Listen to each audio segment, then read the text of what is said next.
So it was I think it was called Fundamentals of Finance, and coming in as someone not from a financial background, this was a really hard class, but it also set me up for the whole entire course because I got to learn all the foundation that I would need to continue with me, and I use those skills every single day, probably the last year. So the connections you make, the guest speakers you have, it's just insane. Like, I don't feel like you'd get this opportunity anywhere else in terms of once you're a duck, they always want to help out future ducks. Small class size has been very valuable as well, because being able to communicate with professors on such a personal and casual level is very helpful for helping understand the assignments and learning more, even just picking their brains and learning about the things that they have done in their careers that help lead them to this point, and things that they recommend, things that they see, trends in economics and financial markets that are all very beneficial for you.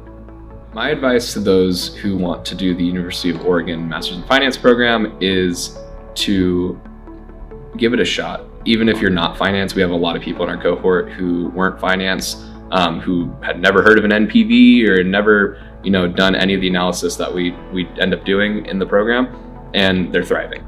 Go visit Nike headquarters in Portland for the day, where I got to meet with 3 different financial advisors, people that do financial analyst roles, and they explained to me how in their day-to-day life they work with the different departments at Nike and how Nike itself is set up. And I think that really got me really excited to work in a financial position where I get to interact with different parts of the business, not just my own, and the people were great. It really got me excited. It got me excited to work. You're not subjected to 40 hours a week being in this program.